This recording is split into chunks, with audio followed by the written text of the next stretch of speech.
Mishawapiti is the name of the film produced in 1966 by the Michigan Department of Conservation, telling the story of Michigan's elk herd, a herd that was once native to the state, but its original range in the northeastern Lower Peninsula's Pigeon River country saw the last of the native elk disappear in about 1875. Several attempts to restock elk were made in the early 1900s, but all failed except the release of 2 bulls, 3 cows, and 2 calves in Sheboygan County in 1918. These animals multiplied quickly, and by 1939 the herd was estimated at between 300 and 400 elk. And their range had gradually expanded as their habitat changed. In 1962, the herd was becoming a problem to landowners and farmers in the Pigeon River country, so a full-time wildlife biologist was assigned to study the numbers, habits, and the problems associated with these elk. The big boom in elk population occurred in the 1950s due to several reasons.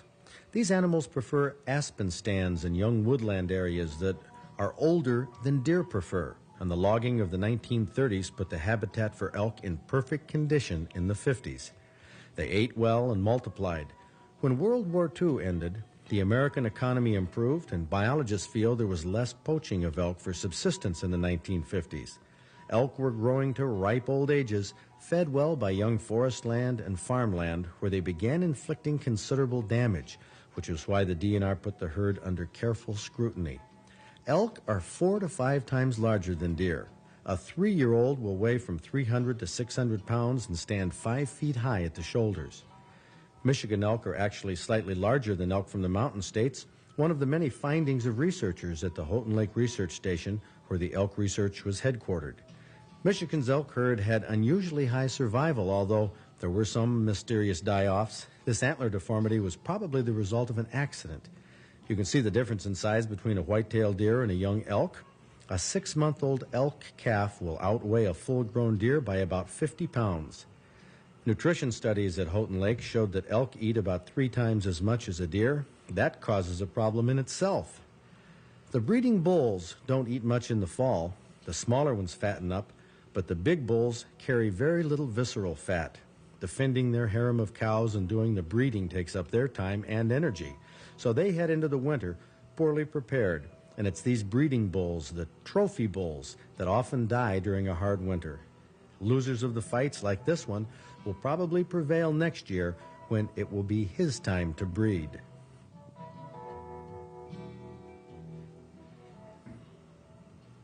Elk racks are named by the numbers of points. A 4x4 has 4 antler tines on each beam.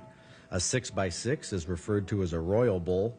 A 7x7 is an imperial, and an 8x8 is a monarch. Their antlers are shed each year just like deer, and sometimes you can find them in the spring when you're walking through the woods. Oh, you've got to move quickly. Oh, there's one right there. Oops, I guess that wasn't an antler. Noted whitetail biologist John Ozaga was a part of the early elk research, which involved looking for calves in the spring. Reproduction seems to run about 50%. About half the cows have calves each year, and twins are rare. Single calves are the rule. Even without hunting, there are about half as many bull as cows in the herd, a phenomenon due to the physical rigors of breeding bulls in the fall.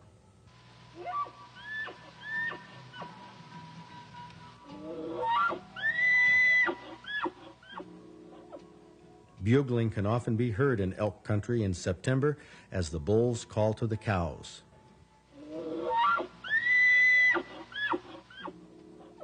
While deer eat small twigs and shoots, elk go for the bigger stuff. They're taller, so they can reach higher.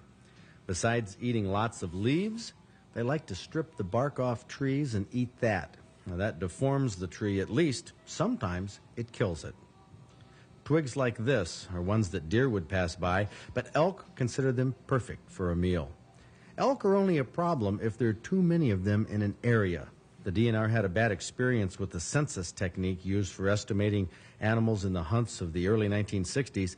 Counting droppings in a specific test area is a relatively accurate way to determine the numbers and concentrations of deer, but early in the elk program, There were apparently some problems in discerning big deer droppings from small elk droppings, a problem that's still argued today, but it doesn't matter. The DNR now counts each and every elk by aircraft, so pellet counts for elk are a thing of the past. So are the suits that office workers wore back then.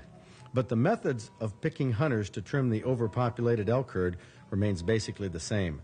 Hunters send in application forms. The successful hunters are drawn randomly. About 40,000 apply each year. Less than 200 are selected.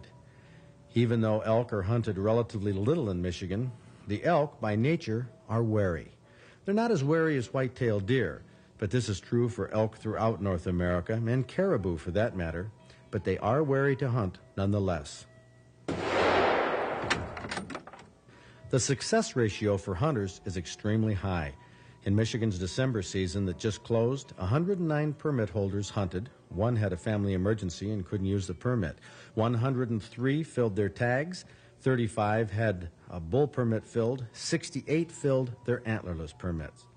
The largest weighed 700 pounds field dressed, and 2 bulls had antlers that were 7 by 8s, 1 tine short of being monarchs. All this is carefully controlled hunting to meet the optimum herd size of 850 animals. Now you can see that since 1975, the herd has grown, despite controlled hunting, to a size the DNR feels is too large for the available food supply and too large for the good of the farmers as well as the deer herd in the Pigeon River country. Marv Smith from Bath was a lucky hunter who bagged a 5x5 this year. It's a trophy, plus a whole freezer full of venison, a wise use of wapiti, the majestic elk that on its own would literally wear out its welcome in the Pigeon River country.